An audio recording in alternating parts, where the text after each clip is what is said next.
Ladies and gentlemen, baby.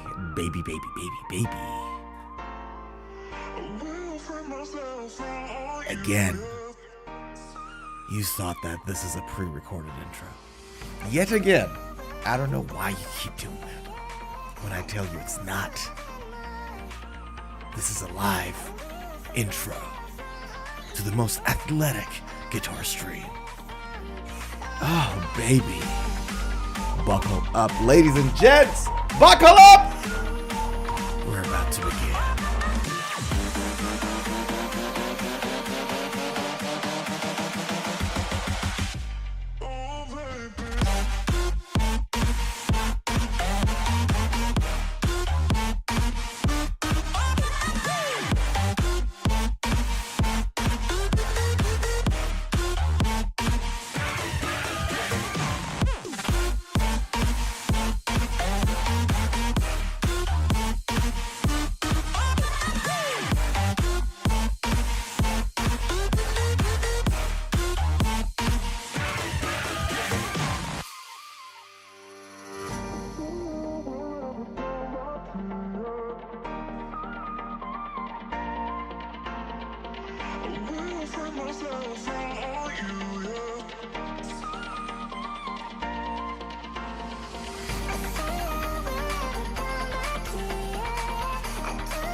Everything that brought me alive. Though we're all like monsters, playing with the monsters. They brought me alive, but got no alibi. It's a lover's fight without an alibi. It's up my innocence without an alibi.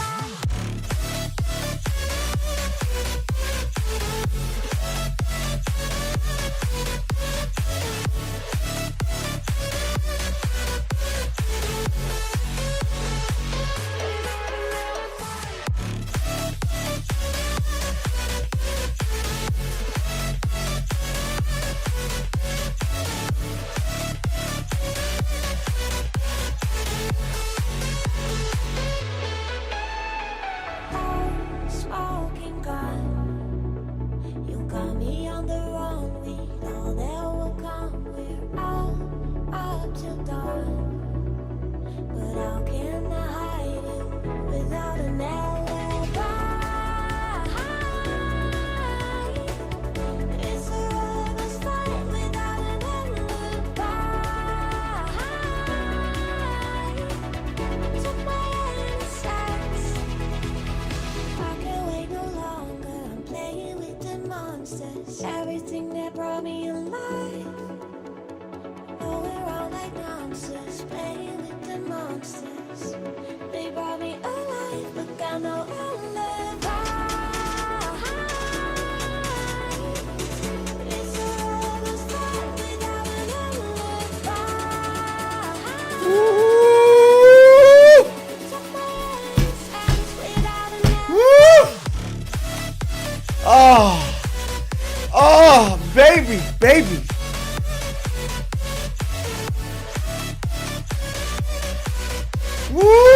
are on. Oh my lord, what's happening? Ladies, gentlemen, mwah! How are we doing? How the hell are we doing? Happy Tuesday. It's a little too late to say, but hey. So good to see everybody, man. Happy Tuesday, how are we doing? Yes, you think you're sitting behind a screen. You think I'm behind a camera, I can't see you. You're wrong about it. How you doing? Oh, man, this tune, it's killing it! Unbelievable! Oh my. Gotta tell you guys something. Boy, I gotta tell you guys something.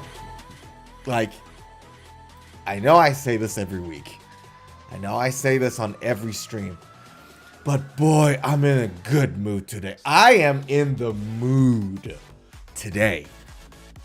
We're ready to go. You know why? Because I have an athletic guitar docket for you today. It's athletic. It's insanity. I gotta tell you. So, let's talk about the docket. This is what we're going to go through today, okay? That's why when we say docket, that's what we mean by it. It's like items on the stream, for those who don't know. First, we're going to have a look at one of my new favorite guitar brands called Aristides. Now, I had my reservations about this brand earlier on because the brand name sounds like arthritis. And arthritis, for those who don't know, is a scary thing for a guitar player. So, we're going to talk about them, guys, first. Items on the docket. As Senor Garcia just said. What's happening? How you doing? So first, we're going to talk about a specific Aristides guitar. Then, we are going to talk about... We're going to do some tone talking. A little bit, some talk about guitar tone. I read this article. I thought it was fun. We're going to have a quick chat about that. Then... we're going to do a bit of commentary on Jeff Beck's love for Strats and the thing that makes Strat a Strat. And I know a lot of people are going to have a lot to say about it because it's a Strat, okay? Then we're going to cover a Super Strat guitar. And this is one of Kirk Hammett's signature. This is a guitar we've all seen. But we haven't actually gone through it on the stream. And I thought it would be a fun guitar to talk about. Then... we are going to go on Sweetwater's website as a sample as we're getting closer to Black Friday. I was keen to see what is going on in the market right now. So I thought it would be a fun exercise for us to go to the Sweetwater's website and first of all see what's on special, you know, what are the guitars that are there, what are the majority brands that are there. And what does that tell us about what's to come? So I thought that will be a fun thing to go through. Yeah. So, boy, oh boy, we got a lot to talk about here. So, with that being said, let us get started. I'm going to change the music from this to something a little bit more chilled, okay? Something a little bit more chilled. And we're good to go. Doroteo, how you doing? Where's Doroteo? Where did Doroteo go? What's happening? Don't you just disappear on me like that. So, let us get the party started. By the way, doing good. Ah, yeah, he's back. That's good. Good to hear, man. So good to hear. It's Tuesday. And if it's Tuesday... it's Newsday. So check this out. By now, unless someone's been living under the rock, you know that the legendary guitar brand G&L got bought by Fender and the company got dissolved. We talked about it in detail in our previous stream on Saturday. Now, frankly, the guitar news, like in general, the news cycle doesn't have anything more to add to what we've already talked about. That GNL got acquired by FMIC, Fender Musical Instrument Corp. And the main reason that they were bought was because of their assets, like intellectual property, like the name Leo Fender, as opposed to really anything else. So there was not much to add there, but as I was reading this article and I was sort of following the news cycle there to see if there's any additional information out or not, I saw something that I thought it was remarkable, and I just wanted to show everybody, show you guys too, so you guys can also see it. So check this out. There's this article, you know, talks about GNL, yada yada. By the way, for those who don't know, GNL is the company that Leo Fender himself actually co-founded. So the reason that, for like, you might, some people be like, GNL, right, just whatever. No, it's a company that Leo Fender himself co-founded in like the late 70s. There we go. The article actually says it. Co-founded in 1979, right? And Jerry Cantrell, for example, from Alice in Chains, plays the Renegade model. I'm gonna have a look at that model in a second if you guys want. But there was this one photo I saw that I thought it was really interesting, and that was like a kind of a sad commentary on the state of things. This drawer, this cabinet, was Leo Fender's blueprint cabinet, right? And like in the middle of all of the stuff that was happening with GNL, this was posted. Like this photo was taken of this cabinet sitting damaged at a dumpster behind the GNL facility. And I thought, that's sad. Literally, this was Leo Fender's personal blueprint cabinet. And the GNL guys just left it at the dumpster behind the building. And that was like a really depressing thing. And like, really?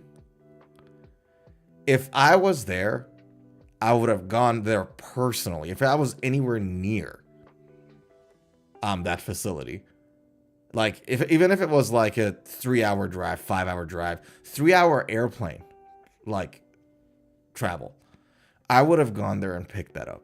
And I mean this sincerely. This is Leo Fender's blueprint cabinet, guys. Like, this is the guy who revolutionized electric guitar forever. That's the guy who came up with Fender, Telecaster, and Strats. That's the name behind a juggernaut in the industry.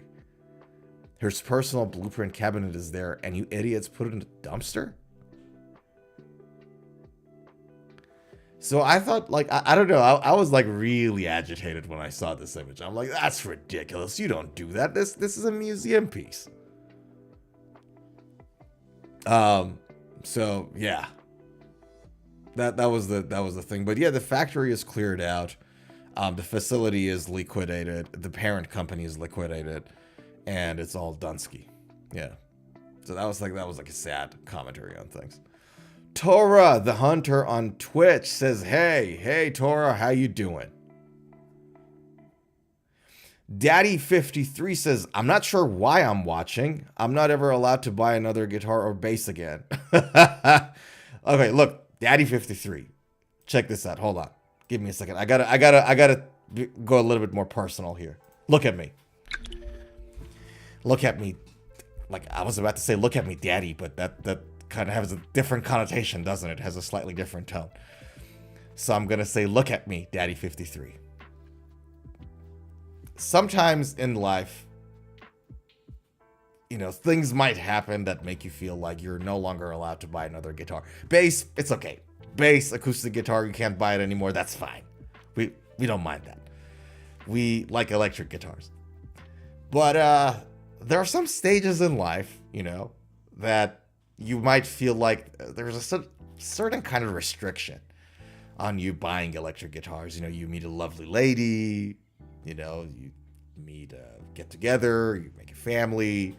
I personally, you know, met somebody, and I understand, you know, you see this lovely, peachy Latina lady, and you kind of go for it. I get it.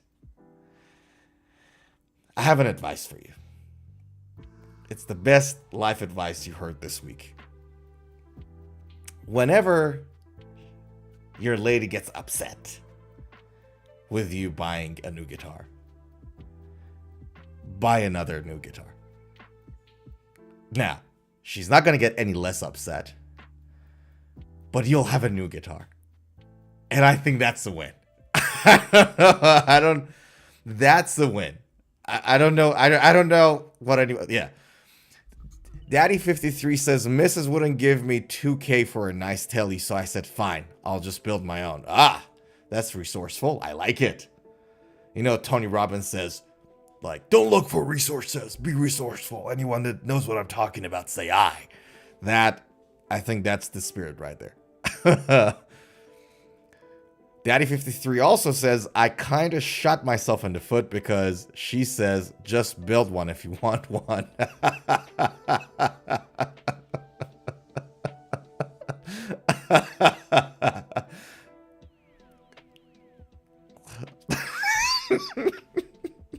Well, look, I mean, I guess that's a good time for you to flex your luthier skills. Tell you what, though, Daddy53. Later on the stream, we're actually going to talk about Sweetwater deals, and not just because of, like, this is not a sponsored Sweetwater channel or whatever, but we're going to talk about some Sweetwater Black Friday deals because I was keen to see the trends on what's on special and how the market is trending. And I thought, like, if you're interested, you can check that out and sit that with us because, like, I saw a very interesting thing on those specials. For Black Friday. It tells you a lot. Like, this is why, by the way, for those who are wondering why, this is why checking out the specials in the month October and November is really important, because it gives you a bit of a hint on what's to come and how the market is going to set its tone comes in the beginning of next year with NOM and all that jazz. So with the cold market right now, and, you know, tariffs and everything's kicking in, the price for next year guitars is almost guaranteed to go up. There are some savings to be made for those people who are ready to buy a new guitar in November. Like Black Friday, this Black Friday would be a good opportunity, I think. But anyways. Dorotio says, cool points. Thank you. Daddy53 says, for some reason, I'm really enamored by PRS NF53. Ah, the narrow field ones. Yeah, right. Yeah, they really kicked that out of the park with those narrow field pickups, didn't they? Tora the Hunter on Twitch says, good, and you? Tora, I'm great. I'm in the mood today, I gotta tell you. I am in the mood. All right, let's jump to the next item on the docket, shall we? So, guys, I'm not sure if you've heard of Aristides guitars. When I first heard about them, I already kind of had a negative connotation about the whole thing, the negative feeling, because Aristides sounds like arthritis. There we go. I almost got it wrong. Aristides kind of sounds like arthritis. And arthritis is like the worst thing that can happen to a guitar player. It's really bad. So I was like a little not sure about it. But these guitars are awesome, I gotta tell you. They're my new favorite brands. So this is what this company is about. It's a company based in the Netherlands, in Europe, right? And they don't make their guitars from wood or carbon fiber, right? What they do is that they have this patented material. It's a composite material that they have that, like, after years of R&D, they sort of figured it out, that it has the same resonance. They claim better resonance than like natural wood, but let's just say it has the same resonance as wood. And when it comes to building the body and the neck of the guitar, it's not dissimilar to how glasses are made in terms of like forming the shape of it, from what I've read, which is really interesting, right? It's a very, very interesting process. They got some documentaries on YouTube. Encourage you to check it out. But these guitars are not made out of wood, right? Now, when you go to their guitars, they have a very iconic body shape with like two, I don't know if it's like a triangle shape, you can call it, two pointy dips in the body of the guitar. So that's like their signature body look. Like using, you know, NF53, Daddy 53 said earlier on, like these two triangles there on the guitar, like this body shape is like the equivalent of, say, a Fender Strat, like, or a PRS Custom 24. It's their like flagship model, right? So they got that, and then they got some headless guitars, and they got some telly-shaped guitars and all that jazz. Now, recently, they did this new model called the STX, right? Now, the STX was in collaboration with Mike Stinger. He's the guitarist for Spirit Box, right? I think we talked about, a couple of streams ago, we talked about Spirit Box on the stream. So Mike Stringer's build was something that I was like, all right, it really caught my attention. Because of the sort of modern traditional combination of looks that it kind of has.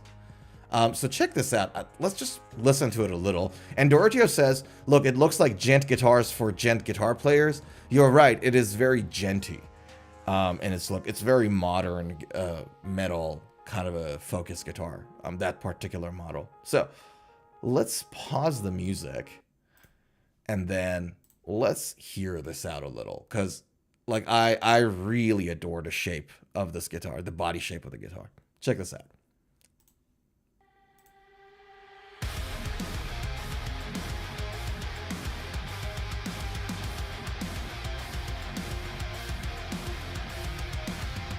So you guys get an idea of like what kind of music it is. So Doroteo is right. It is very genty, very modern metal.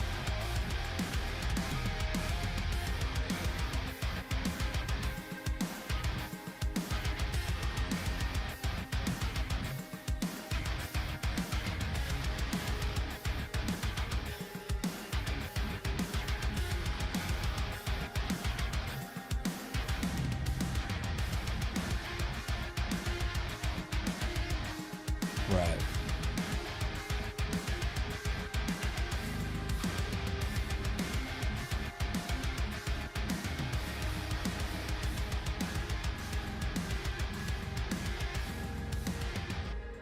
So that's the kind of sound that they're going for. That's the kind of music that they're going for, right? So that's the kind of the character of that guitar, in a way. So Doroteo is absolutely right about it, right?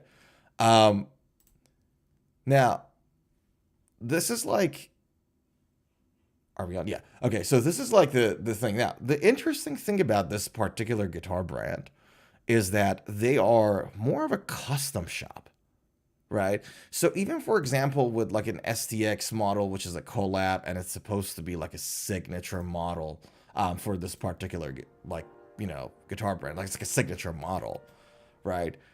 When you actually go to order it, the experience of ordering it is exactly the same as you ordering like a custom guitar from Kiesel or anywhere else.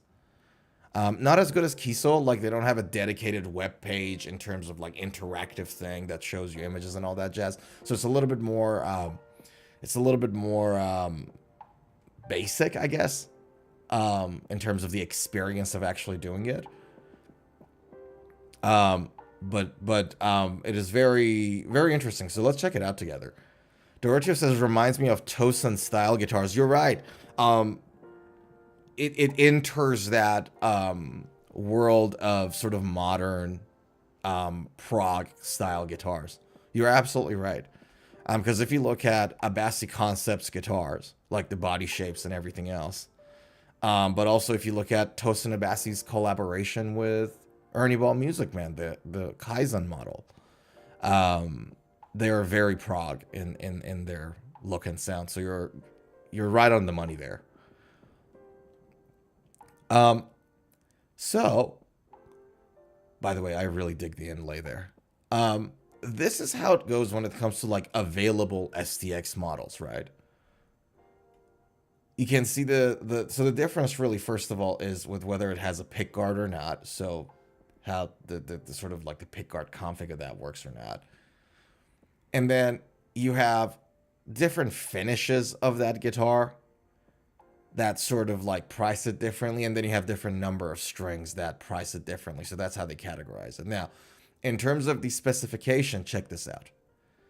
So the construction here is a one-piece body and neck integrally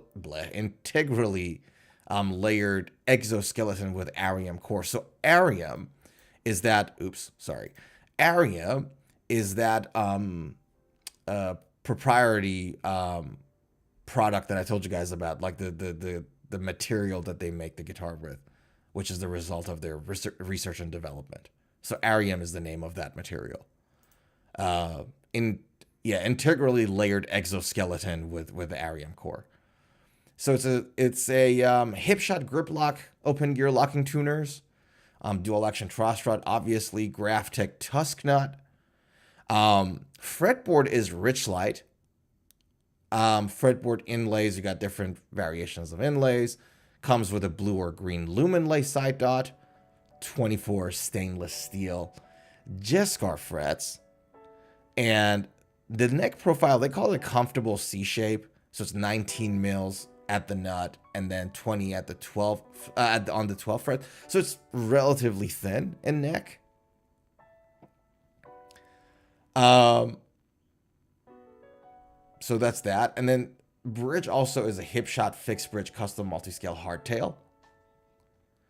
You can have it with different finishes, so raw, high gloss, satin, yada yada. Different pickups. We'll get to the form. We'll talk about the pickups there, with varying different like sort of pickup control configs. Now, talking about the experience of ordering it, and this is where it gets a little bit more. I guess the things come a little bit more in play. Now, check this out. So we're going to go with STS multi-scale, for example, which I think is the essence of this guitar. I think this is what this guitar is about. Let's say we're going to go for a 6-string guitar. We're going to go for a raw finish, right? The good thing about the website here is that as you change the raw finishes, the color changes. So it gives you a bit of kind of an example of how it's going to look like. So for example, if I go and, go for anthracite color, which is a weird name. What a horrible color too. Maybe you can go for something that's like light blue. That's, right. So you can basically select the color of the guitar. By the way, if we go for like a painted finish, check out the paints. Solid gloss finishes. Or chameleon satin finishes. Oh, there we go. It is more expensive, but like the colors are insane. So because everything is done pretty much custom, you get a lot of wiggle room in terms of how you want your end result to kind of look like, right? Now, incidentally, this rose gold chameleon color, right, looks like a guitar I actually have at home. Check this out.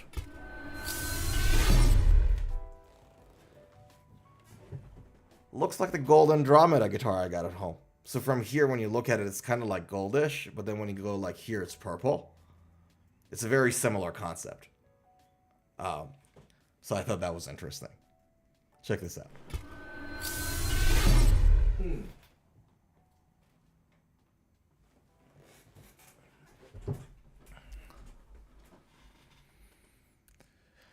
So yeah, and then you can have your, special requests, yada yada. And then go through the whole form, and like there's like 6 different steps that you can do to order your custom guitar. But I thought it's a really, really interesting guitar. I really like the fact that you have this sort of... It's not like a Meteora shape. What's this body shape? Fender Meteora? Jazzmaster, maybe?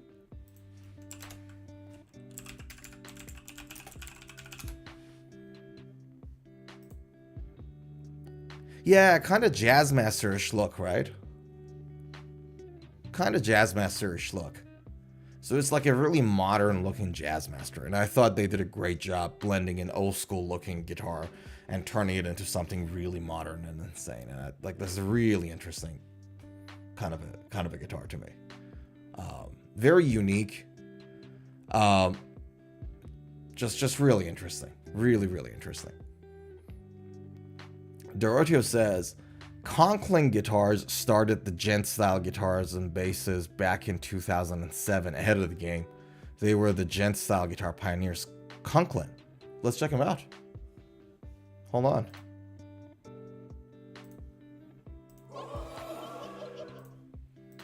Conklin.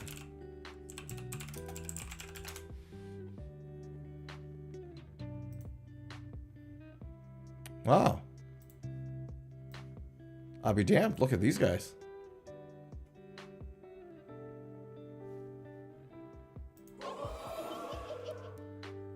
Courtesy of Mr. Doroteo Garcia right here, guys.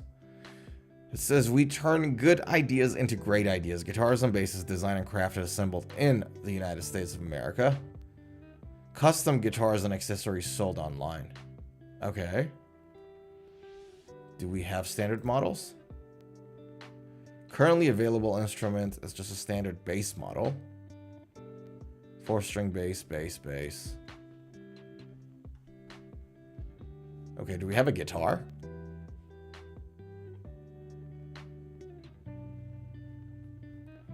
Okay, I might have to go to... let's see if Reverb has something. Alright. By the way, one last thing before we jump away from the Aristides stuff. So like I said, it's a custom guitar building company, right? But they do have some standard stuff that they sell on Reverb, on their Reverb store. Yeah, so I thought like to bring that up, just one last thing. Okay, so Conklin guitar.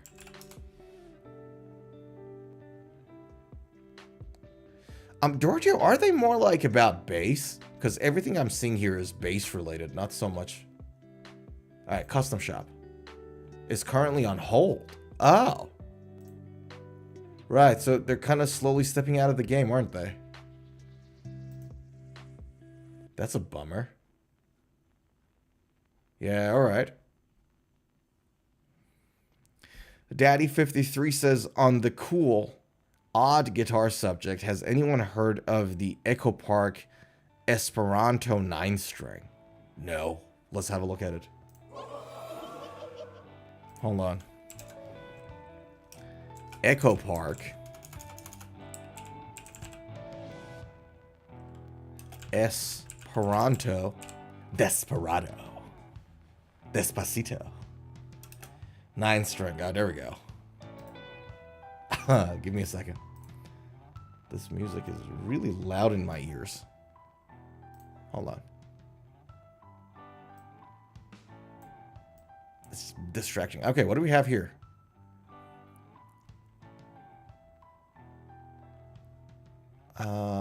Here we go.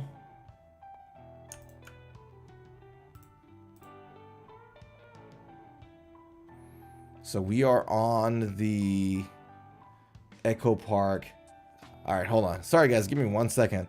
There's this guy on Twitch is commenting the heck out of his head about cheap viewers and all that jazz. Give me a second. Let me just block this guy.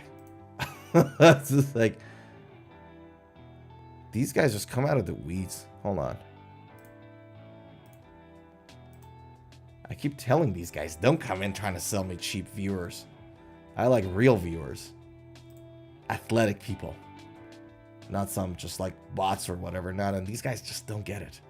All right, so go into the Echo Park guitars.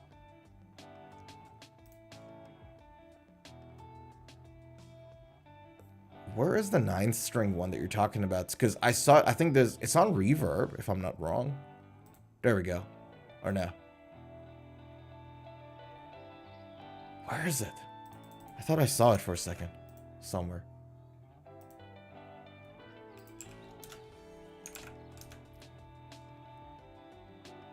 Is that is the green one the one you're talking about? Daddy 53?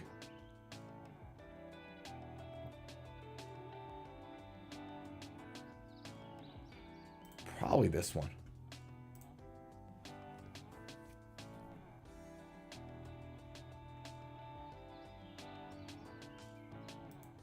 That's the Z model. I can't find it here, pal. I don't know which exact guitar you're talking about. I'll take a note of it. I'll check it out next stream. I'll see if I can find a good photo of that for the next stream. Hold on, let me go to my notepad.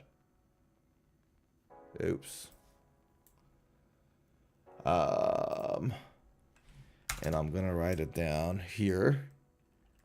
Conklin guitars. Esperanto 9. All right, we'll check it out on the next stream.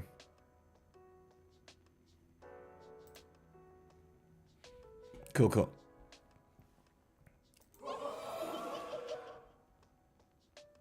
It's the Josh Hammett custom. Okay, got it. Got it. We'll have a look at it. We'll have a look at it on the next stream. Let me see if I can find some proper images and specs of the guitar so that I don't keep everybody waiting on the stream. We'll get to that. Doroteo says, no, they make guitars on basses. Okay. I think the reason we couldn't find any basses on the website is because they're on the way out. Like, seems like they're no longer, yeah. Daddy 53 says the bottom 3 strings are set up like a 12 string. Interesting. So there are like duplicate strings, double strings. Super cool and different. Okay. I'll check it out, dude. I'll check it out. Thanks for that. That sounds like an interesting guitar to have a look at. That's the stuff, man. Like this is the cool stuff about the guitar market. Like, you know, you get all these like big brands and Fenders and Gibsons that they do rinse and repeats, and then you get these little smaller workshops that come up with all these awesome stuff.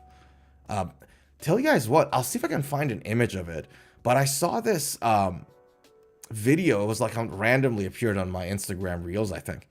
There was this small workshop somewhere, and one thing they've done with their design is that they put their truss rod screw, like, you know, where you adjust a truss rod with the wheel stuff, like the wheelie truss rod.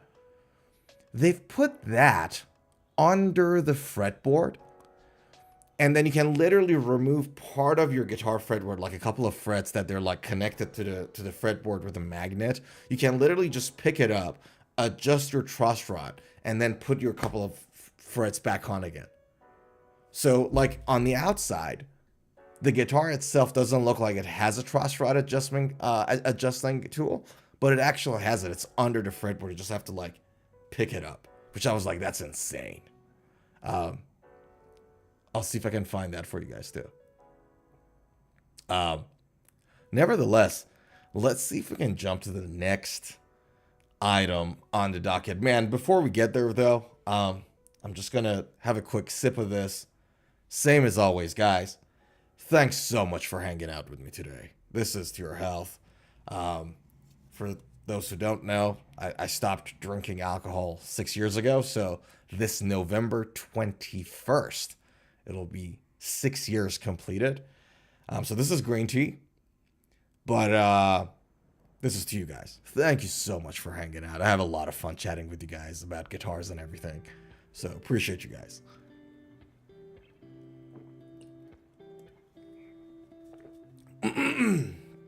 Gotta tell you, I love Japanese green tea.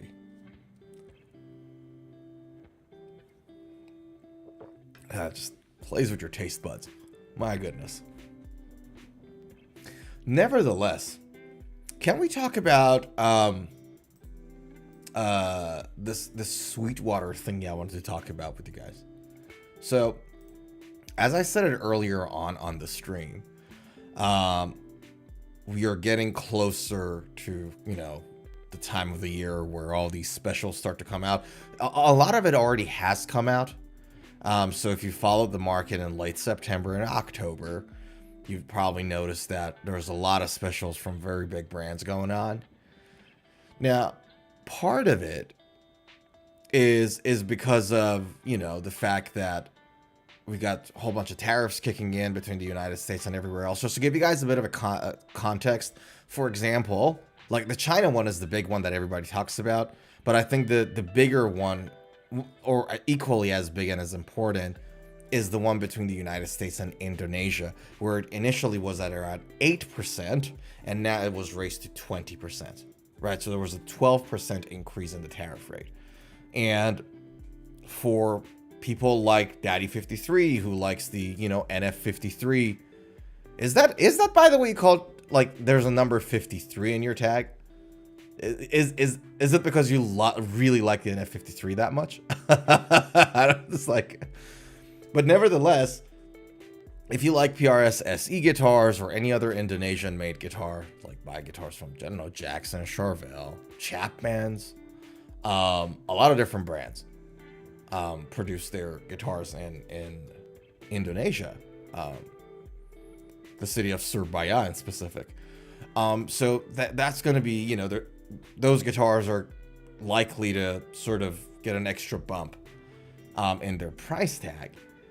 And so now, given that all of that stuff is happening, and we're getting close to the beginning of the next year when all the new models come out and the NOM show is going to kick everything in and sort of set the tone.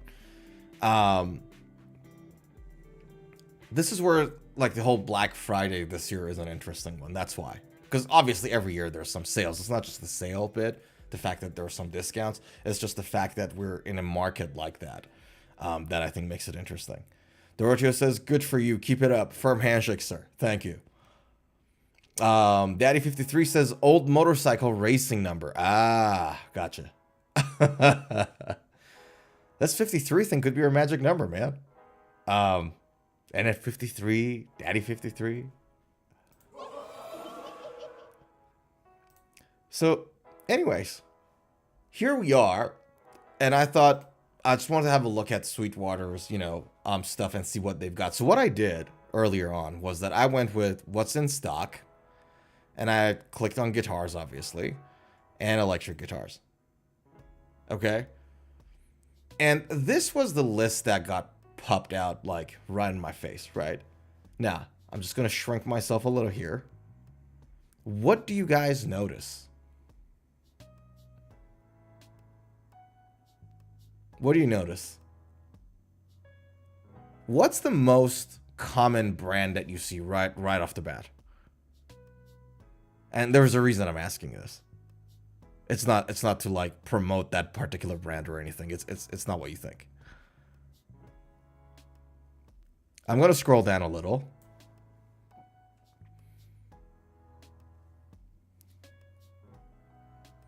Do you notice a common theme? It's like 60-70% of it is PRS guitars. And I don't know how I feel about it. I found it a little strange. You know why? Because it says most popular, so Sweetwater's search algorithm, whatever it is, it's labeled it as most popular. However, I know it for a fact that Dave Grohl's Epiphone signature was underwhelming in its sales and in its reviews. I know this to be true. Since it came out, the Dave Grohl Epiphone signature guitar was considered overpriced and not as good, underwhelming. Right? And so the fact that this is labeled in the most popular, I just don't trust it so much. I don't know how I feel about it. Daddy53 said, brought up a great point, says almost all were made by Court. We know that for PRS SE. Is that the case also for Epiphone? I don't know that. I genuinely don't know the answer. Let's ask. Hold on. AI mode. Where are Epiphone guitars made and by which factory?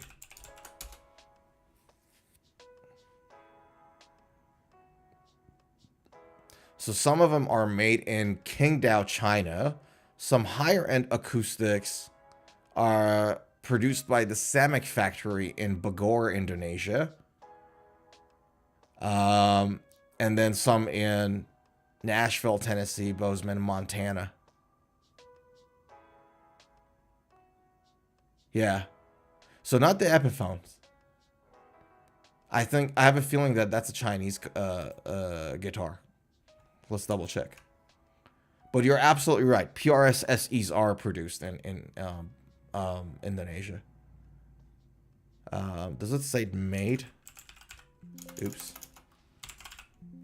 Doesn't say where it's made in. Yeah, doubt it. Doubt it if it's made in China. I don't know. Yeah. Okay. So yeah, that was like an interesting observation. I was like, for some reason, there is a lot of PRS guitars on this list, and it's not just the first page, like a good chunk of them, right? Now, part of this is because PRS separately has already put in a special on their guitars themselves, like it's coming from PRS. So part of it is that. But I thought that was like a first interesting observation I had here. I was like, all right, that's pretty funny, right? Daddy says, I really like PRS, but Paul is real proud. Yeah, I know. He's a character. He definitely is a character. And I had the same chat with a friend of mine, and he said something really interesting. He's like, look, well, if he didn't have that kind of eccentric character, like, would he be as good of a luthier and as successful of a guitar builder? Because Paul, or people like Paul, like people who, make something really big and awesome happen like that, there are anomalies. And so you could only expect abnormal characters, like, you know what I mean? Like, different characters. He is real proud, and from what I've heard, he's very hard-headed when it comes to like the certain directions about the guitar and the builds and all that jazz.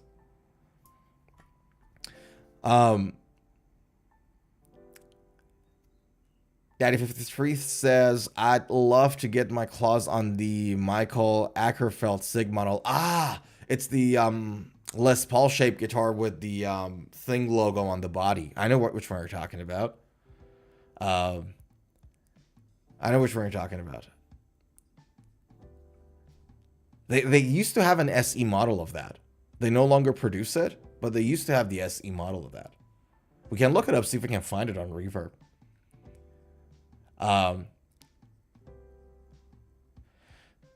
So yeah, that was like a really interesting observation, like on the Sweetwater website, like the fact that the most popular went there. Now, that's the thing, right? Now, if you have a look at the best deals, what they call like the best deals, for some reason the website is sort of like fooling around. Like, I don't understand why an $18 bundle saving is the best deal there, but maybe it's just the price. I don't know. This is the max saving that you get on these guitars, like the biggest price tags. So like an $1,800 discount on a $12,000 guitar, a $500 discount on a $10,000 guitar. Yeah. Funny enough, BC Rich Mockingbird seems to have a return to the market. I'm seeing like a few more, like, because BC Rich, I thought that was it. Like with what they did with their Indian-made gunslinger, I thought that was really it this year for BC Rich, you know. But no, they're still going with a Mockingbird, so that's good to see. Yeah.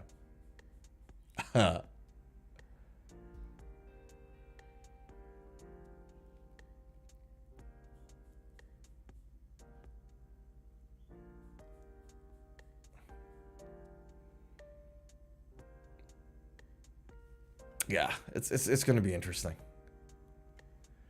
I'd be keen to see. Like, I have a feeling that, like, it's just a guess. I'm just speculating. I don't have any inside knowledge here. But I have a feeling that there is a possibility that they could extend, like dealerships would extend this Black Friday's dates, so they could like give buyers extra time to buy, because of just how the market is this year, how cold it is this year. Yeah. Daddy53 says, I dig Paul's work for sure. Ah, they're pretty good. No questions about it. Have you seen the new Holcomb model? The new Mark Holcomb, the core signature, so not the SE. So they had this mango top. I'll show you.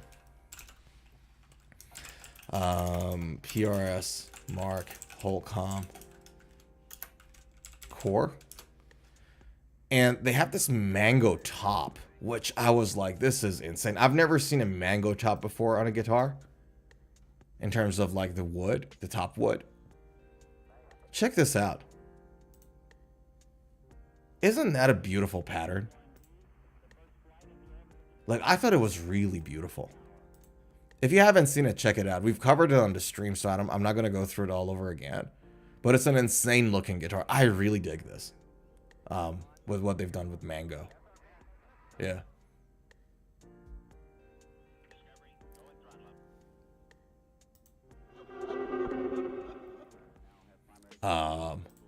So yeah, man, for everybody, and I know you know, you need a couple of Ks to go and buy something new. But if anyone's like is ready to buy, I think this year would be interesting. This year you probably get good deals, because I'm fairly confident that from the beginning of next year the prices will have a bit of a hike. Yeah. So that's an interesting thing. Boy, oh boy. Boy, oh boy. Isn't it insane? Isn't it insane? Like, just how the whole market dynamic plays out. I don't know about you guys, but I get like fascinated with these stuff. As it's probably evident. All right, man. I saw this. Doroteo says, "Wow, wow about what? What was the bit that you found interesting?" I don't think it was the PRS top wood, which I know you're not a big fan of it. What was the thing that did wow? Daddy53 says, ditto wow. What are you guys wowing? Well, what was the thing that I showed you and I didn't even notice?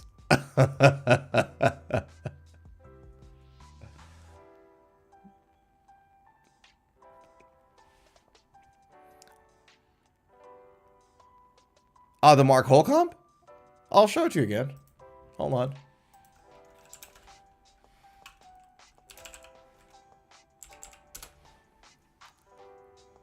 Hold on.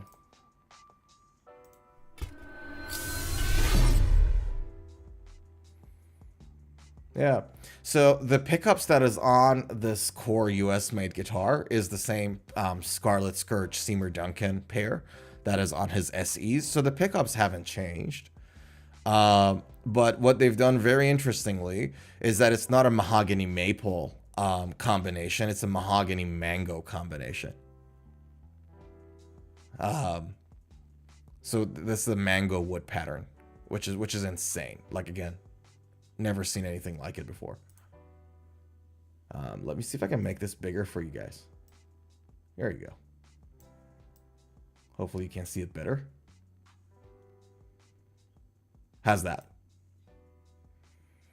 They call this one the Cobalt Smoke Burst. That's the one that I think Mark plays himself. That one and the red one, which is this one.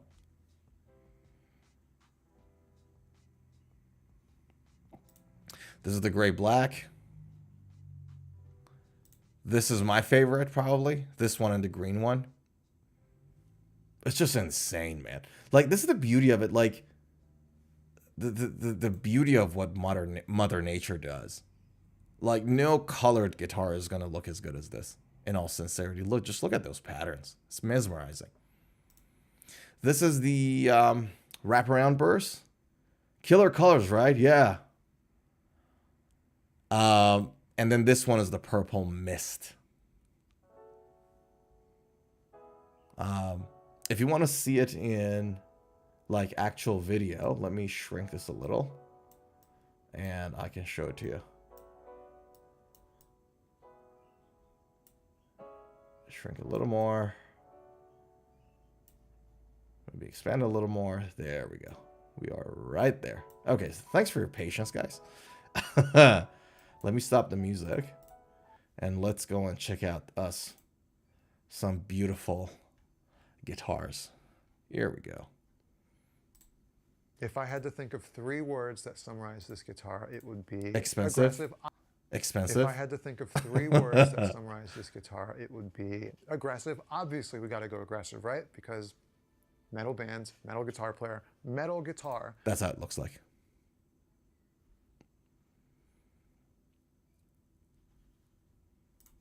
First and foremost. Versatile would be the second word, just because it covers so much. And PRS. Isn't it beautiful? It's insane. And so well book matched too. Have a look at the midline here. That's a really well booked match guitar, right? So for those who don't know, when these woods get chopped from the tree, right? Get like basically this timber, right? They are cut out in blocks of wood, and then those blocks are chopped in half. And the reason those little plates, wood plates, those blocks are chopped in half is to dry them better, right? So when the guitar comes out of it, when the wood is cut from the tree, it has a high level of moisture in it, a lot of water content in the wood. So basically what they do, the guitar builders, what they do is that they put these guitars in like, you know, machine ovens or even better heating rooms, like drying rooms, right? And some of these pieces of wood sometimes sit in those drying rooms for like a couple of years even, right? The reason they have to take the water out, by the way, is because you taking the water out makes your guitar stable and more resonant, right? Whereas water content in the body of your guitar dampens your guitar, right? So less resonant, less bright sound, and less stable. Like when it comes to like, you know, changes in temperature and yada yada, it'll impact your guitar a lot more. It'll reduce the life of your guitar if it has too much water content in it. So we don't want water in there, right? Now, when these woods are dried, their moisture percentage comes down to about 5-6%, sometimes 4% of the original moisture that they come with. So they take about 95% of the moisture out, right? But for them to be able to do that, that block of wood that creates this body of the guitar has to get chopped in half. That's why you see those midlines there, right? So those pieces of wood get sawn in half, and that improves the drying process of the guitar. And then once they're dried, they come in and they're put back together, and they're not always the two same pieces. So what the guitar builders do, they do this thing called book matching, which basically is you take one half and you take the other half, put it together, and then just make sure that the patterns are close and similar. And this is the thing, right? Because some people don't like it. Some people like a unified look, like a color, like every part of the body of the guitar has the same kind of color, unified look. But for people like me who really like sort of the natural wood pattern, like I adore this wood pattern, right? And I like a unique guitar that is mine. That's what I like about this book matching thing, because it's not perfect. If you have a look, you see like some discrepancies, some like mismatches, but it's almost there. And this pattern is unique to the wood. And that's why I really like it. All right, let me shut my phone off for a second. I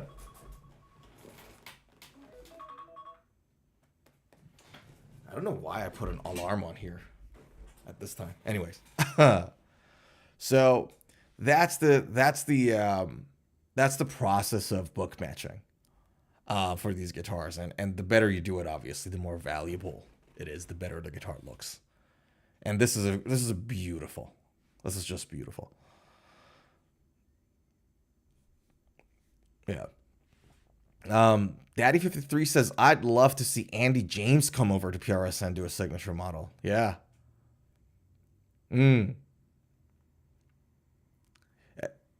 Speaks to the importance of, you know, artists and bringing artists in. PRS doesn't have that many artists in, right? Like unlike ESP, which they have like hundreds of different artists like in their signature roster. For some reason, like this roster doesn't have anybody. Like PRS is like has very limited number of people there. John Mayer, Carlos Santana, Mark Holcomb, Mark Tremonti. Not many. Yeah. And I'm like, and you're right, like you have a point there. I think in a market like this, where things are cooling down, all right, maybe it merits bringing more signature artists in. So yeah. Dorothy says emerald green. Yes, sir. Emerald green. Yeah. It's a beautiful guitar. Do you guys want to hear how it sounds like? Now that we're here, we might as well do it. Let me stop the music again. We might as well hear a little bit of it. Hold on. Is because it checks. Would you play it? Too much talking. Play some guitar. And of course, Paul. The neck is dropped. Scale length, 20-inch fretboard radius. Really sort of.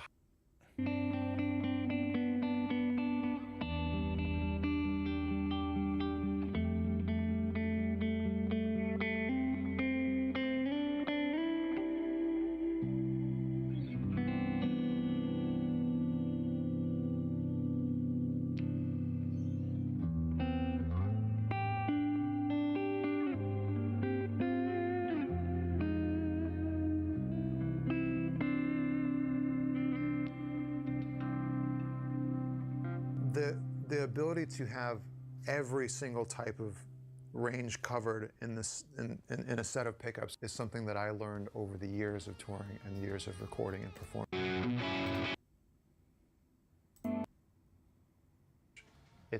This is the guitar. Wait. There we go. Finally.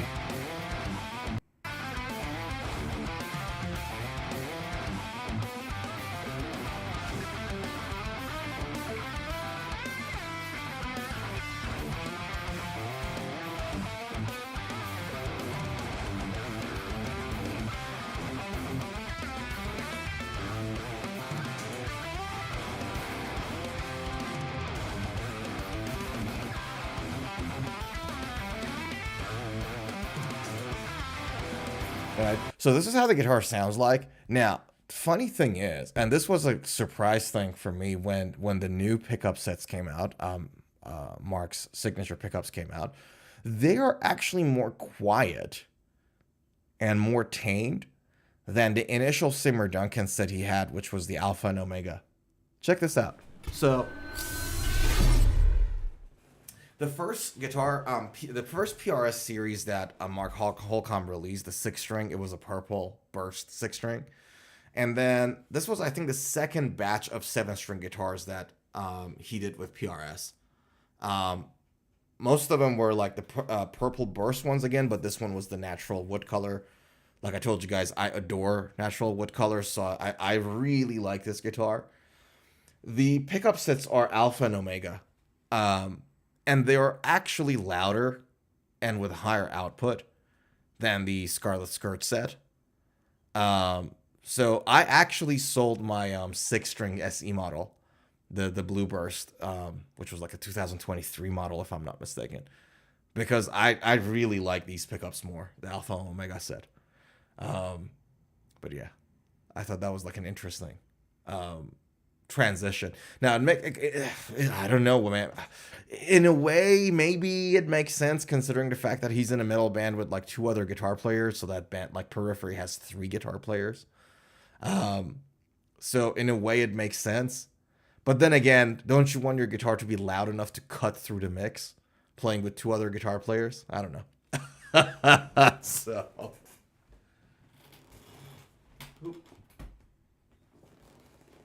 I thought that was like an interesting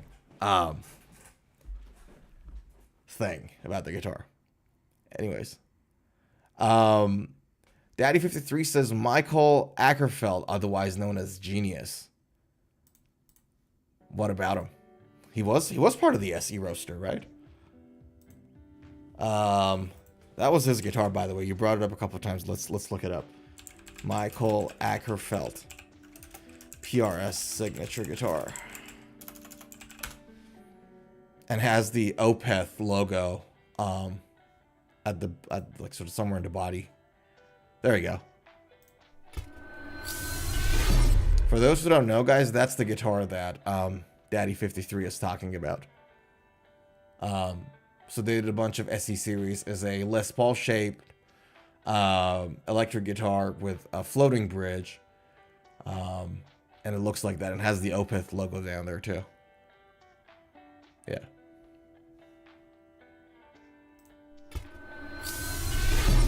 Doroteo says nerd metal. You're right. You know, we had the Shredders in the 80s, which I know you're a fan of. And then things sort of settled down a little in the 90s maybe. And then after that, it just went insane. Like things have become really technical in the gent world these days, eh? Like general like prog modern metal stuff. They're very, very technical. Yeah. Daddy53 says somehow AJ managed to take Shred and turn it into an amazing song. Yeah. Dorothy says Andy James plays awesome. Andy James. It's this gentleman. What is this guitar, by the way? Hold on.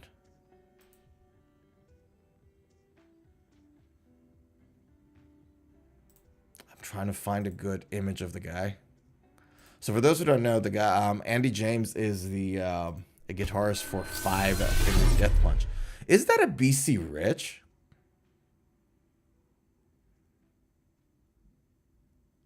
I didn't know that. That's a BC Rich. I didn't know he was with BC Rich.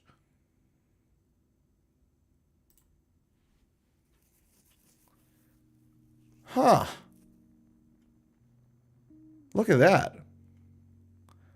His new Assassin signature.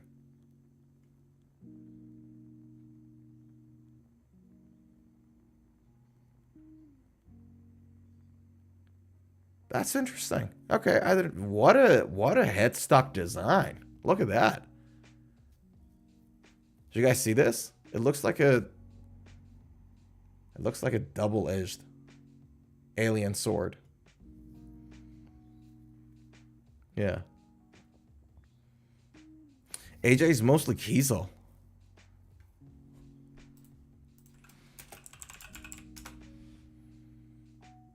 Ah, right. Yeah, I've seen this guitar before. I think I've seen this video on YouTube before. Yeah, I didn't know he was with BC Rich. Is he still with the BC Rich brand? Because I know, like, recently he's not the only one if he is, but I know there are a few guitarists that they've got like 2 signature deals. So the other one, another person is Steph Carpenter, Deftones guitar player. So he's been with ESP for a very long time, obviously, but now he has his own Kiesel Vader model. I'm not sure if you guys have seen it. Yeah. Dorothy says Ibanez rules. Hell yeah. Hell yeah. Did you see hold on.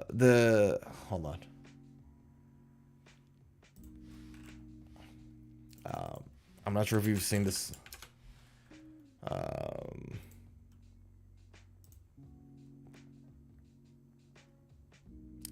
Not the Iron label. Not the Bernth. Where is the Mizuko's signature? What? They had it on the home page. It's gone. Hold on. I think it's called the HKZ.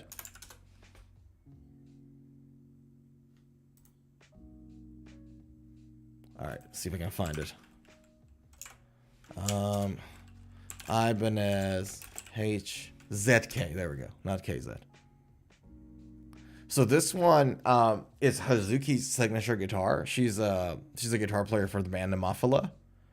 It's a Japanese metal band. And funny enough, this guitar seems to be only on their Japanese stores and sites.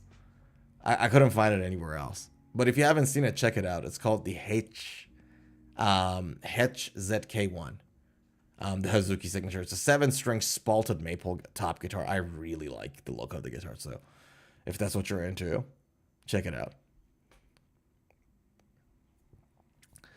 Daddy53 says, I'm so old I remember when Ibanez was the cheapest brand. Was it at some point? I don't know. Was it actually? Yeah, because I don't remember, like, the earliest memories I have from Ibanez. I'll tell you exactly when I first heard and saw the brand Ibanez. I was 14, 15, maybe. And one of our family friends, I think he gave me a CD of some Joe Satriani concert, some Joe Satriani live show. And I was like, what is that? And then in that set, it was also Steve Vai. He was performing with him. And so both of them have like these two guitars that looked really awesome. I'm like, that looks insane. What are they? And it turns out both of them were Ibanez's. So then sometime later, I buy this Ibanez catalog magazine or whatever it is.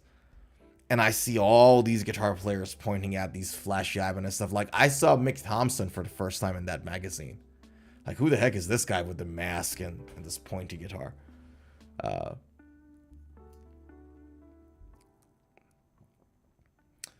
Yeah. Early 80s, they were a dime a dozen. They sure came up. Nice. Okay. I didn't know that. Thanks for that. That's actually an interesting fact. I had no idea. So yeah, this is like I love it, man. Because for those who don't know, I'm born in Japan. I was born in Japan. I'm made in Japan. And so usually when Japanese guitar companies do well, I'm happy. I like it. Despite the fact that Ibanez guitars are probably not for me. They're great guitars, and I had them before. I don't know. Maybe I just haven't found the right Ibanez for myself yet. But yeah. Yeah. They were what we played when we couldn't afford anything. Oh, interesting. And were they also made in Japan stuff? I would assume so, right? Because I think, them being built in China or Indonesia happened a lot later. I would suspect that at the time, everything was made in Japan. Dorothea says she plays for Love Bites from Japan. Yeah, she plays for Love Bites and Nemophila. Yeah, you're right. Very, very competent. Very competent guitar player. Yeah. I might actually go to a Japan trip. I might go back home.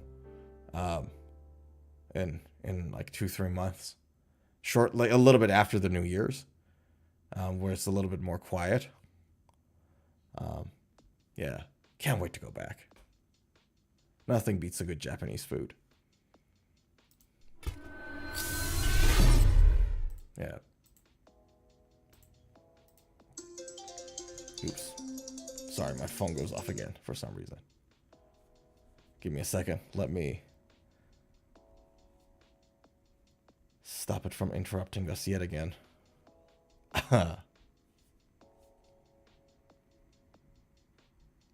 Okay, we're good. Yeah.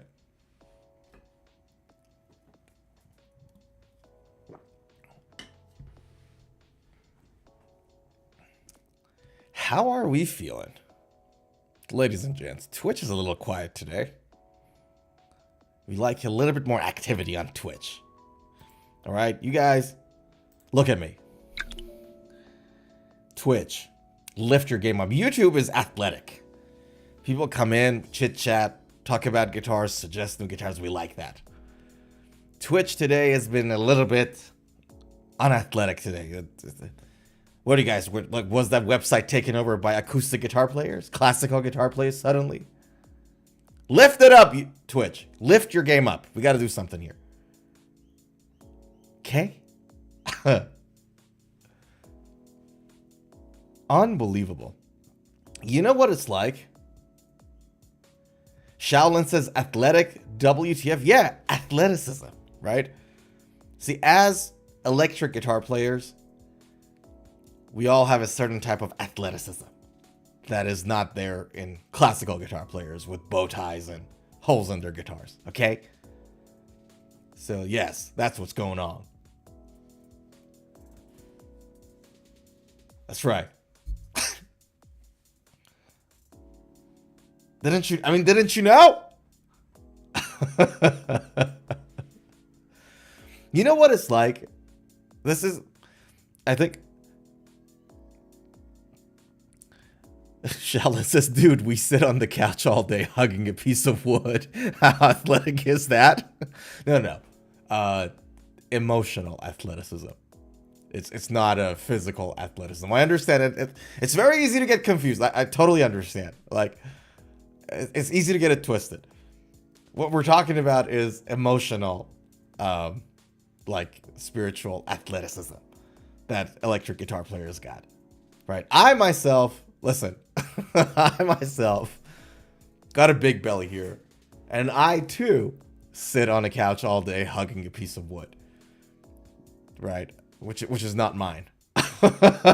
So I get that I'm right there with you. Okay, but I'll give you an example, right? I'll give you this example. This actually is a great segue to the next item on the docket. But check this out. So, that is the wrong screen. Okay, that's fine. Check this out. So, right. This is what you see. This unwelcome view is what you see when you go to espguitars.com. Right? Now, aside from the fact that why the hell do I have to see a Takamine acoustic bass whatever that is there? Like, why do I have to see that when I go to ESP Guitars and not just directly to ESP? Why do I have to click on enter like it's a porn website? I have to confirm whether I'm over 18 or not, right? Like, aside from that, look at the two views for a second. You have athleticism on this side. And then whatever this is. You get my point? Are you with me? Like, one says shred. One says energy. One says let's go, baby, baby, baby.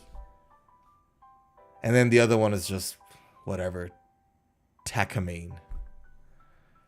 You get where I'm coming from? That's what I'm talking about when I say athleticism. Right. Now, talking about ESP guitars for a second. Why is it that when I go to ESP Guitars, like, so you guys can do it right now. Go to espguitars.com. Just type it up there. And this is what you see. And I absolutely don't like it. I want to be able to go to a website directly. Anyways.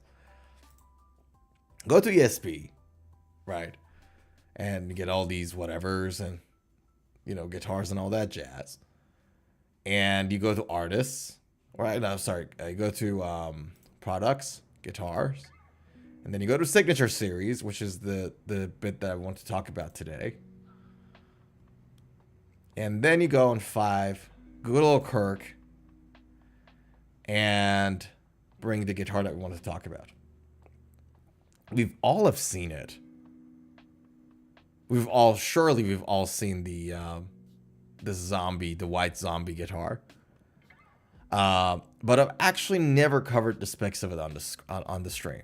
I've actually held the LTD version in my hand. This is the LTD, right? Yeah.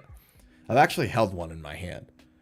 But we never covered it on the stream. And I was like, man, I keep seeing Kirk with this guitar everywhere. But we never talked about the specs.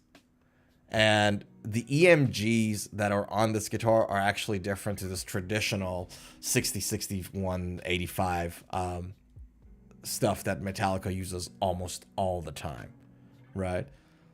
Doroteo says, nice STX. I totally agree. I really like this. And like Kirk Hammett always has a spot in my heart of hearts. Because he's one of the main reasons I pick up the electric guitar. Daddy, he says, Paul Kirk, 50 years and hasn't gotten any better. That's a nice guitar. What's wrong with this guitar? Or are you talking about his playing? Look, man, I'll be honest with you. I like if that comment was about his playing, you do have a point. And does he overuse pentatonics?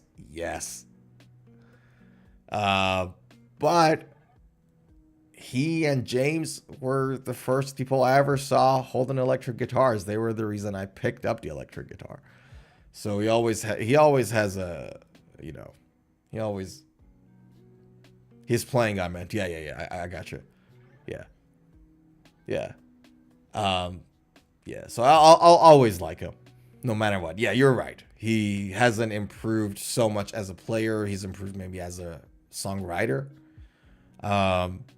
He uses pentatonics and his wah a little too much. I get it. It's his signature move to go, to go to, and that's his thing. I completely dig that. He likes it. I mean, let's be honest. I mean, the guy managed to, find what he likes and make a full living out of it and play in front of stadiums up to this day. So, yeah, but you're right. I hear your point. But again, I still like him. He has a special place in my life. Anyways, Shallon says, I like Kirk, but Greenie aside, the guy has a terrible taste when it comes to the guitar design. For those who don't know, Shallon is referring to the Greenie Les Paul guitar that Kirk Hammett bought for, I think, maybe $500,000. How much was that guitar for? How much did you pay for it? But that was Peter Greenie's Les Paul. Yeah. Daddy53 says, I saw them play a real small club gig for the Lighting Tour. He was gangster back then. Yeah. Shallon says, no one knows, but I think over $1 million. Yeah, could be. Surely it's over $1 million now. Yeah. But again, here's the thing, man, right? And I think we briefly touched on this topic in our last stream. That is, like, the thing that makes the guitar significantly expensive, like the thing that expensive guitars have in common, is the story. There's only so much that the cost of material and craftsmanship can take you. You know what I mean? Like, that's like 5 to 10 grand. 5 to 10 grand is a lot of dough. No questions about it. So I'm not saying, whatever. I'm not that rich either, right? So 5 grand is a lot of money, right? But the thing that takes your guitar from like 5, 10 grand to say 100K, 200K, $500,000 or $1 million is the story. Doesn't have anything to do with the how good the guitar is or how special it is. Like, I'll tell you guys, like, honest to God, this is the truth, right? I'm yet to find a Les Paul shaped guitar that works for me. So far, I haven't touched one Les Paul shaped guitar that I was like, oh man, you know what? This really works with me. For some reason, and I always wanted to have one. But I always find them somehow a little too boxy. I have an LTD one at home. I'm not a massive fan of it either. I'm putting it. I'm selling it soon. It'll be on for sale. I I actually like the shape of a Les Paul guitar. I just haven't found one that really sits well with my body, right? So even if you like handed me the Peter Greeny's guitar, like Kirk Hammett's Greeny guitar right now, I can assure you guys, I'll be like, oh my God, Greeny, whatever. But as soon as I play like 4 notes with it, I'll be like, all right, cool, you can have it back. I'm being honest with you, right? And so it's the thing that makes that guitar so pricey and expensive isn't how special it is, isn't like how crazy it plays or whatever, you know. It really is just the story behind it. You know, so that's the thing. Anywho, going back to the White Zombie, check this out. So it's a bolt-on neck guitar, 25.5-inch scale. Yeah, not surprised. Body as alder, 3-piece maple neck, a Macassar ebony fingerboard. Fingerboard radius is 350 mil. I think that translates to 12 inches. Guys, correct me if I'm wrong here. That's 13.5 inches. Okay, it's almost 14 inches. Never mind. I'll take back what I said. Almost 14 inches. Nut width is 42 mils. Pretty standard. Locking nut, yes, because we have a Floyd Rose 1000 there sitting on the bridge. Now, so far, everything is nice and standards, right? The thing that they've changed from the standard, like, EMG 60s, 81, 85s, right? So that the thing that Kirk and James traditionally used often is that they have Kirk's signature bone breaker set on both the bridge and the neck, which is a new, sort of a new movement on this guitar. Because it used to be, you know, 81, 85s, 60s maybe, right? So that's like a very, very interesting thing. It comes with the case, and funny enough, from the factory, it comes from like it comes with 942 string gouges, which is, you don't see it that often anymore. 1052s or 1046s are much more common these days when it comes to these guitars being shipped from the factory. This is how the case looks like. I think aesthetically the guitar is a winner. I like it. Yeah. OG Maximus on Twitch says, yo, what's up? What's happening? He says, follows. Firm handshake, sir. Good to see you. How you doing, man? I hope you're doing well. I hope you're doing well. Shaolin says, I like the fact that he tours with the guitar, but he doesn't bring the best out of the guitar. Gary Moore made that thing sing. Shaolin's talking about the Greeny, by the way. Kirk runs distortion. I'm surprised he didn't install EMGs on it. Imagine buying Peter Greeny's guitar and then install EMGs on it.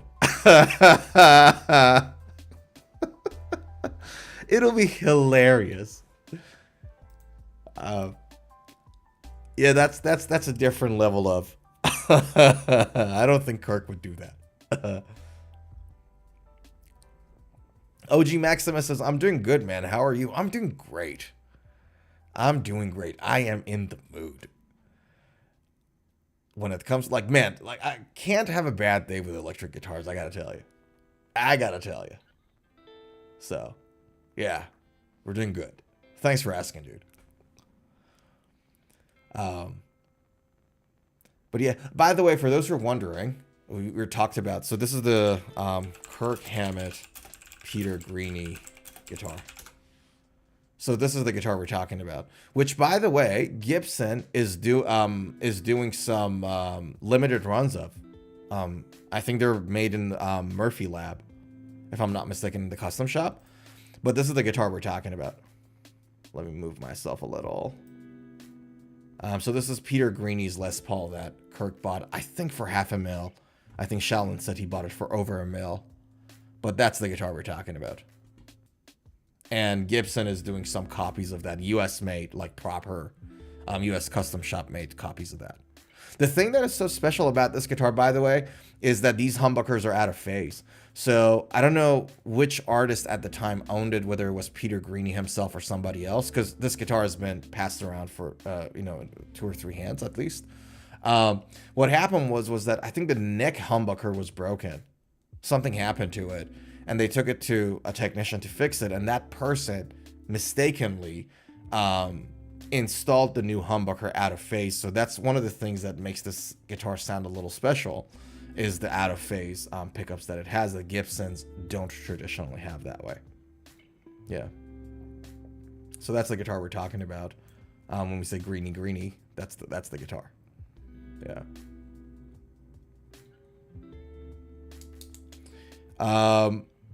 Doroteo says ESP guitars are top notch. No arguments there.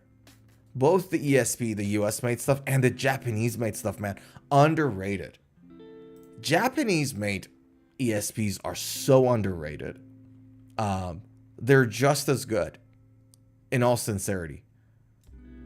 Yeah. Shaolin says bone breaker, probably from overusing his wah pedal.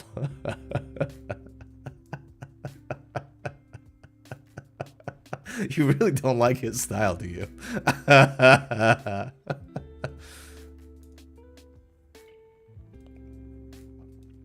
Limited Murphy lap, 50K a pop, custom runs, USA standard run, and Epiphone run. Ah, interesting. Okay. Yeah. 50K a pop for the Murphy lap? Greeny? Really? That sounds a little excessive. Let's check it out. Hold on. Gibson, Greeny, Murphy lap.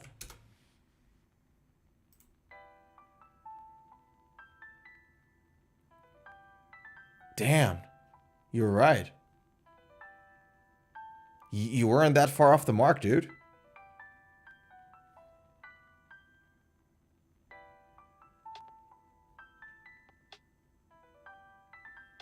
Yeah, you're not off the mark at all.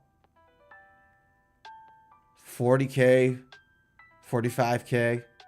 Damn. I wasn't expecting that. Didn't see that coming.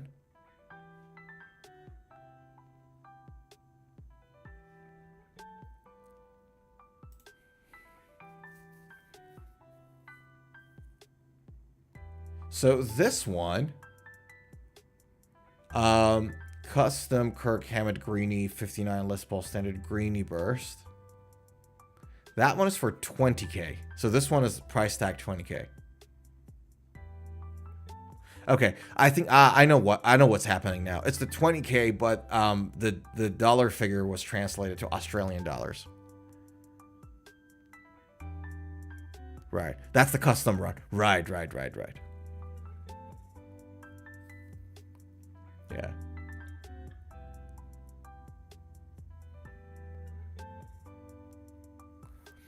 OG Maximus on Twitch says, by the way, I do some cool art stuff. Mind if I show you some? Not on the stream. If you wanna show them to me, reach out to me on Insta. My Instagram link is on the page.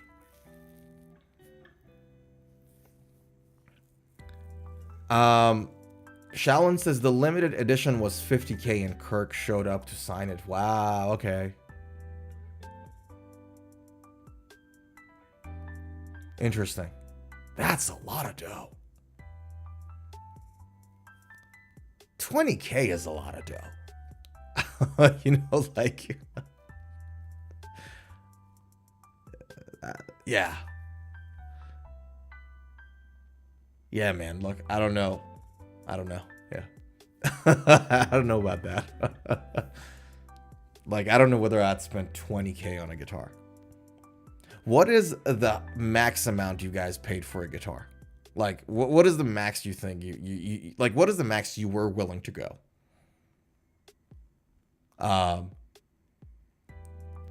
Because like I don't get it. Like this is not something that is within a budget of an average musician.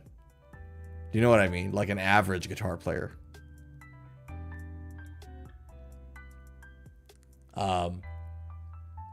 20K on a guitar. Like, can buy a car with that. You know, it's like,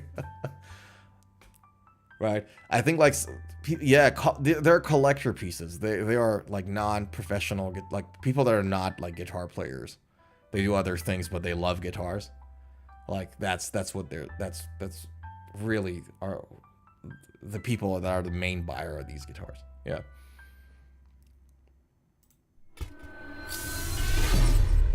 That's insane. There's a USA standard greenie for about around 3-4K. Interesting. Yeah. But the thing is, like, again, I genuinely don't understand what's so special about it. Like, if you take away the actual greenie guitar that has the story behind it, it was played by Peter Greenie, it was played by a couple of different famous artists, and then now Kirk Hammett is playing it, and then it will be interesting to see after Kirk who it goes to, right? So that's a fun story about it. The pickups were installed incorrectly, out of phase, that's why it sounds different. Fine, that's a good story, right? But if you, like, even if it's like a 50K Murphy Lab made Greenie's guitar, is it really that special? Not like Peter Greenie himself played it. Do you know what I mean? That warrants 50,000 US dollars. Right? And so, I don't know, man. And so then you have like this 20,000. Let's go back to the share screen for a second. Right? You have this like $20,000 electric guitar. It's a Les Paul. You know, I don't think there's like special contours or anything extra done on the body. It's obviously relic, right? So let's just have a look at the specs here for a second. Go back. So body finish is nitrocellulose, aged nitrocellulose. So yellowed nitro, basically. Maple top, mahogany body, Indian rosewood, trapezoid inlays, mahogany neck. Nut material is nylon, by the way. Check this out. On a 20,000 Murphy Lab Gibson guitar, we can't have a bone nut. Like, see what I'm talking about here? This guitar is not that special to me. Like, it's only special for the select few that this is really special to. But if you actually have a look at the specs, like, who the heck puts a nylon nut on a $20,000 guitar and not a bone nut?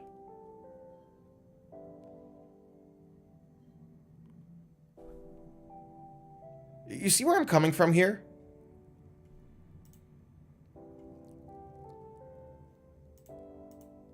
Like, honestly, other than the Murphy Lab aging and Gibson relicking and like the shape and the look of the guitar, there is nothing special about this guitar. I'm so sorry if like some people like love this. I don't like. I'm not saying your taste is bad. Your taste is fantastic. Better way to say what I just said is that it's just not for me. And it's just really special to you. I'm glad you found the guitar that you love. So I don't mean any disrespect to anybody here, okay? But genuinely, for 20,000, does these specs really worth it? Yeah. Ah, damn! Shaolin just did thanks for that, man. Like, it was Gary Moore that was the other artist. I was trying to think of him and I couldn't think of him. Thanks for that.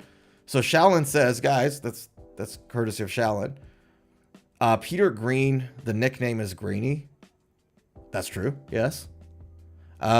He sold it to Gary Moore for $100. Moore played it for 20 some years and sold it because of his divorce, and it went to a collection. Then it was sold to Kirk. And then it was originally offered to James Hetfield and he refused. Oh, damn, what a loss. Imagine. Like the actual. Yeah. But he's not a Les Paul player that much, is he? Like, James is more like a explorer, snakebite, like big wide guitar type of guy. Because he's like really tall. He's ginormous tall. But I guess he does have his like ESP signatures, right? He has the Les Paul shape signatures in ESP. But yeah.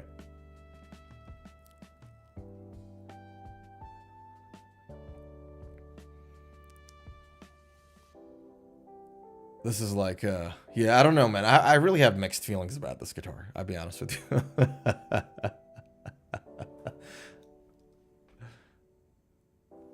Yeah. What can I say?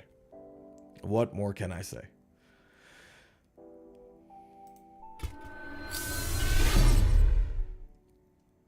Yeah. It's the story. It's the story that matters, and the absence of it. Yeah. I don't get it. Like, if that story is not there, if that one particular guitar you're holding, that specific guitar wasn't played by somebody like an artist and all that, if the story is not there for that guitar, in my humble opinion, the best way to look at the guitar before you buy it is you have a look at the specs and you actually play it. Forget about names, forget about signature, forget about whatever. You know, you got $20,000 Gibson guitar. Peter Green has never touched it. It has a, you know, nice vibe to it and whatever not. Look at the specs, play it. Would you pay $20,000 for it?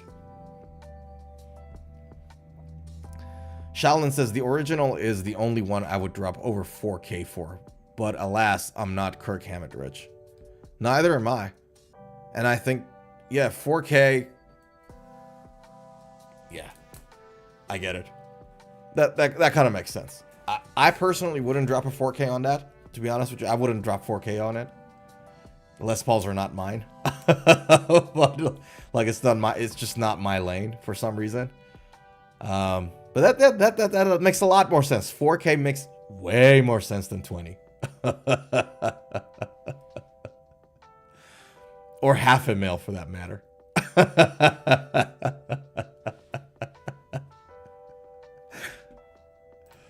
Jesus Christ. But then, like, isn't that insane though? Like the distance one is willing to go to buy the guitar he likes. Yeah, the standard is 3500s, I think. Yeah. Yeah, good to know. The Greenie USA production, right? Giorgio asks, do you like the band Lizzie Borden? I don't know Lizzie Borden. Never heard of the guys. Hold on. Let's look them up. Lizzie Borden.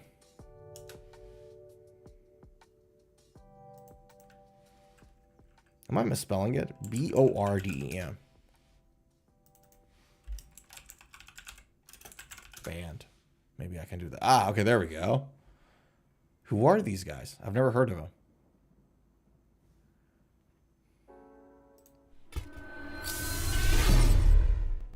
'80s. Lizzie Borden is an American heavy metal band formed in LA in 1983. They have charted Billboard 200 4 times. Is the eponymous of the band's lead vocalist. Right. No, I haven't heard of those guys before. Let me write them down. Hold on. Here we go. We have Conklin Guitars, Esperanto 9, and then below that, Lizzie Borden. I'll check him out. Thanks for the recommendation. Yeah, you're my like go-to 80s guy, Dorothea. If I have any questions about 80s, the 80s guitar or music, I know who to go to. So thanks for that. I'll check him out.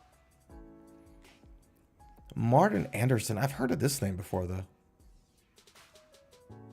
Martin Anderson. I've heard his name before. Ah, there we go. He's with Lita Ford. There you go. Nah, I know where I've seen him. Yeah. So he played with Lita Ford, Steelheart, Lizzie Borden, we just talked about, George Lynch's Lynch Mob, and Dario Lorena and Black Label Society. Yeah. I knew his name was familiar.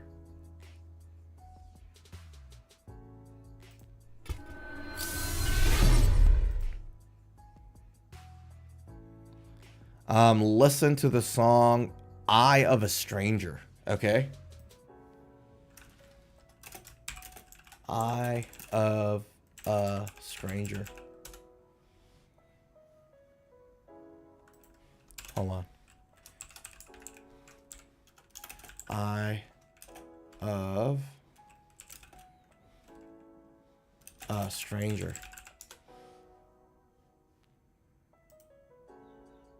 Got it. Okay, I'll write it down. I know what it.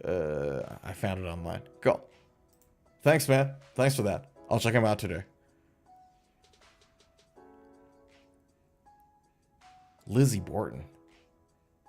Funny, eh? Like, so many bands out there, I've never heard of them before. Like, I'm not really well versed in 80s music. I think the only metal band I know from the 80s is like Death and My Dying Bride and like a few others, but not many. So Metallica. Oh yeah. Anywho, guys, I think we're gonna leave it here. That was a really fun stream, and I think we went on for almost a couple of hours. Just close, not quite there, but close. But I think I'm gonna leave it here. It's getting late. With that said, and I say this almost every stream. Almost every stream I say this. Remember, and maybe it's a thing for me to remember, you know? Because when I say this, it's not just for you guys, it's also for me. Because I think it's important to just keep reminding myself of it. Remember that we only live one life. Just one life. And we're not getting any younger. So do what you love. Do what you enjoy. And for us, we love electric guitars, and just do it. Have fun with it. And just take it easy. Yeah, that's like, I say it on every stream, but boy, oh boy, sometimes it hits hard.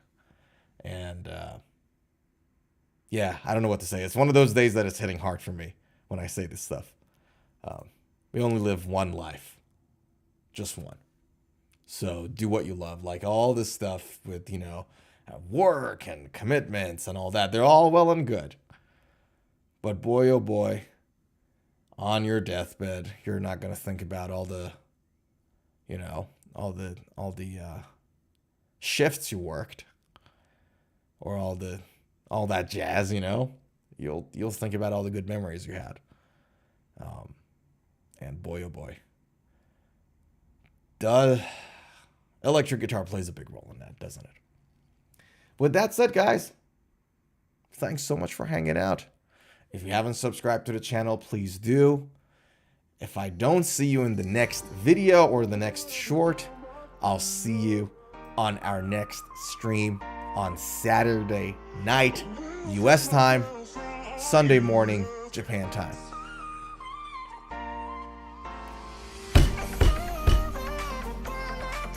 Oof. Guys, have a great evening. I'll see you in the next. Oh, baby. This whole oh, baby thing, it really gets me. Woo!